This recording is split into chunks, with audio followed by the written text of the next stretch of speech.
In the picturesque village of Arga, nestled on a lush green hillside in the Tuscany region of Italy, where time seemed to slow down, there lived a talented craftsman named Gabriel. The sound of Gabriel's chiseling and carving blending with the chirping of birds and the rustling of the wind, creating a serene melody. His hands created beautiful wind chimes from bamboo and wood. One day, Palolo, an old friend of Gabriel's, returned to the village and opened a small bar, and Paolo's sly wink all conspired to push him to raise the stakes. Gabriel found himself drawn deeper into the world of gambling. He began to frequent Paolo's bar more often. For a while, he continued to make wind chimes during the day, and at night he gambled with his friends, hoping for one stroke of luck to change everything. But fate was not on his side. He lost continuously, and his debts piled up. The loan sharks began to come after him, threatening him to pay off his debts. A specter haunting the hills surrounding Arga.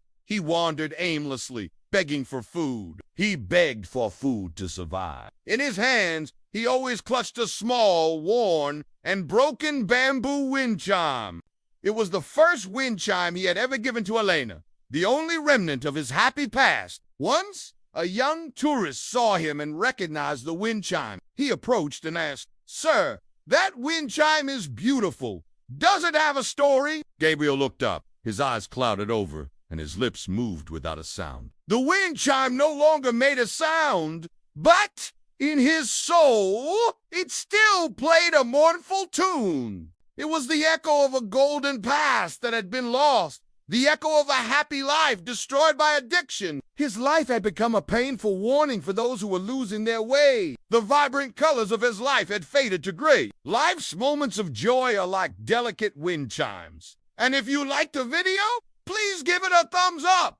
Your support means a lot to me. Stay tuned for more stories.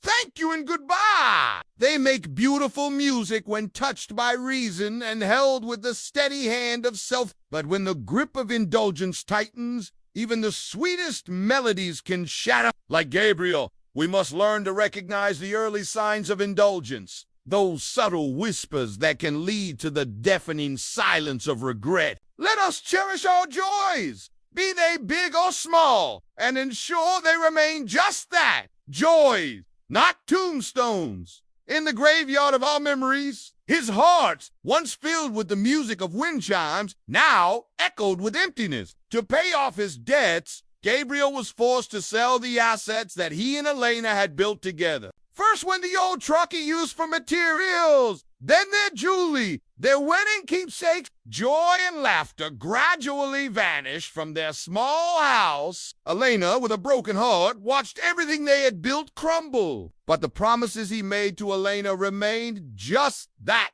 promises. Time passed, and the temporary period Gabriel spoke of stretched on endlessly. One night, he lost a large bet, an amount greater than all he earned in a month. He returned home with a pale face, no longer wearing his usual cheerful expression. Elena, though heartbroken, gave him all their family's savings to pay off the debt, hoping it would be the last time. Soon, the clink of glasses and the shuffle of cards replaced the familiar sounds of his workshop. At first, Gabriel only went there to chat, sip a glass of wine, and listen to idle tales, the very place that had brought him his fame and pride. On the day the workshop was sold, Gabriel stood silently on his doorstep, watching strangers carry away his tools. He felt as if a part of his soul had been taken away. That day, Elena handed him a small bag. "I can't stay here anymore. Gabriel, I've tried. I've hoped. But you've chosen this path. I don't recognize you anymore,"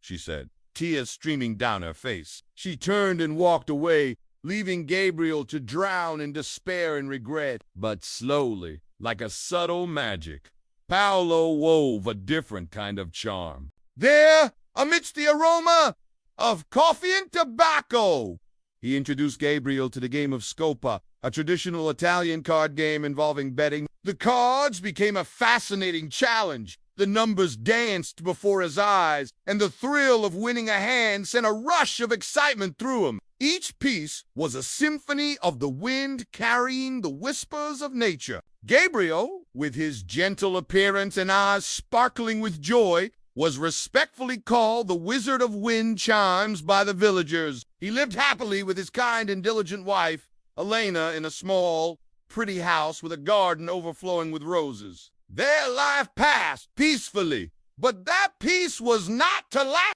At first, Gabriel only played for small symbolic bets, but the satisfaction of winning a hand, the adulation of the crowd. Unbeknownst to him, his wife Elena was watching these changes with growing concern. She saw the sparkle fade from her husband's eyes, replaced by a gambler's feverish gleam. "Gabriel, you've spent too much time there. I'm afraid you're losing yourself," she said, her voice trembling slightly. Gabriel, startled by his wife's unexpected words, quickly reassured her. "Don't be silly, Elena. I just take a break from my work. It's good to enjoy life a little, don't you think?